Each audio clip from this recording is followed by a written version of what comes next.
Laurent Leclerc, bonjour. Bonjour. Vous êtes secrétaire départemental d'unité police du Bas-Rhin. Hier, les policiers étaient dans la rue, avec parfois comme slogan « policiers asphyxiés, policiers menottés ». Asphyxiés, menottés par qui? Asphyxiés, menottés par notre administration, par notre gouvernement. Parce que nous sommes actuellement 108 000 fonctionnaires de police, mais du corps d'encadrement d'application, qui va du grade de gardien de la paix jusqu'au major.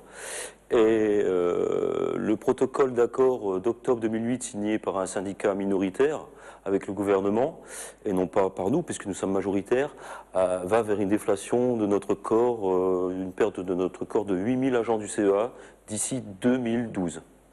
Dont 2018 agents en moins pour 2010. Nous dénonçons aussi non seulement la perte des effectifs, mais le chiffre.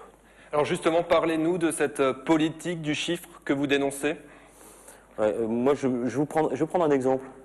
Avant d'être au syndicat, il y a 7 ans, avant d'être permanent syndical, j'étais procédurier dans un bureau de police du secteur nord de Strasbourg. Nous étions à peu près 17 personnes à gérer les plaintes des victimes. On avait le temps de recevoir les gens, de les écouter, de leur donner des solutions. Parce que moi je suis rentré dans la police en octobre 84 pour aider les gens. Parce que j'aime ça, et la plupart des collègues le font pour ça d'ailleurs. On n'est pas rentré pour matraquer les gens, on n'est pas rentré pour faire de la répression avant tout. La répression en faut, certes, d'accord. Maintenant, si vous prenez le cas de ce même commissariat de secteur, je peux vous dire qu'ils sont actuellement à peu près une dizaine de personnes et que les tâches sont beaucoup plus nombreuses. En fait, ce que vous êtes en train de nous dire, c'est que cette politique du chiffre vous éloigne de votre métier de policier pour lequel, au départ, vous vous étiez engagé? Ah oui, oui, oui. Moi, je ne reconnais plus la police. Je vois des collègues qui craquent, je vois des collègues qui en ont marre de traiter des dossiers, comme on dit, parce qu'on ne parle plus de victimes, on parle en termes de dossiers. Or, pour moi, une victime, c'est pas un dossier, c'est une personne humaine. On doit être à l'écoute, on doit être à son service, on doit pouvoir l'aider, on doit pouvoir faire de la répression et de la prévention, excusez-moi, et de la répression, bien entendu, concernant tout ce qui concerne les délits et les crimes. Est-ce que cette politique du chiffre dégrade aussi vos relations avec la population?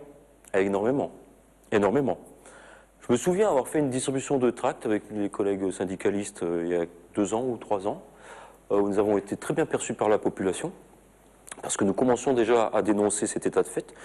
Nous avions été visionnaires, nous voyions très bien que ça allait venir. Et maintenant, je m'aperçois que les gens, effectivement, nous regardent d'un autre œil. Effectivement, moi je peux comprendre les gens qui nous en veulent. Et nous, on ne veut pas de ça. On veut une police humaine, on veut une police à visage humain, on veut le contact avec le public, on veut pouvoir parler avec les gens, on veut avoir le temps, la qualité du travail. Le travail du policier, c'est pas quantifiable. Ça se joue sur la qualité, la relation humaine. Maintenant, on demande de faire du chiffre, on est géré comme une entreprise privée. Là-dessus, on n'est plus d'accord, quoi. Surtout la pression qu'on nous donne, il faut qu'on fasse tant de pourcentage d'ILS, infraction sur les stupes, tant de DGAV, garde à vue, tant de VPE, vol par effraction. Non, ça ne marche pas comme ça. Lors des manifestations d'hier, même si vous avez laissé vos uniformes au vestiaire, vous avez gardé le sens de l'ordre. Et si vous n'arrivez pas à vous faire entendre, le poulet en colère deviendra quoi, un coq de combat? Oui, deviendra un coq de combat. Oui. C'est-à-dire que là, on mettra le paquet, comme ça a failli se faire au mois de mars, où nous avions demandé d'annuler notre manifestation, parce qu'il était prévu 30 000 fonctionnaires de police dans la rue. C'est énorme. On a les chiffres, c'est pas des chiffres qui ont été inventés, puisque nous avons dû payer les réservations pour les TGV. Nous ne sommes pas allés à cette manifestation, puisque nous étions repartis dans des négociations avec le gouvernement. Or, les négociations n'aboutissent pas, donc la trêve est rompue, et nous allons aller crescendo, et nous irons jusqu'à une grosse manifestation, quitte à remettre 30 000 policiers dans la rue. Et là, je peux vous garantir que ça va faire mal. Merci beaucoup, Laurent Leclerc.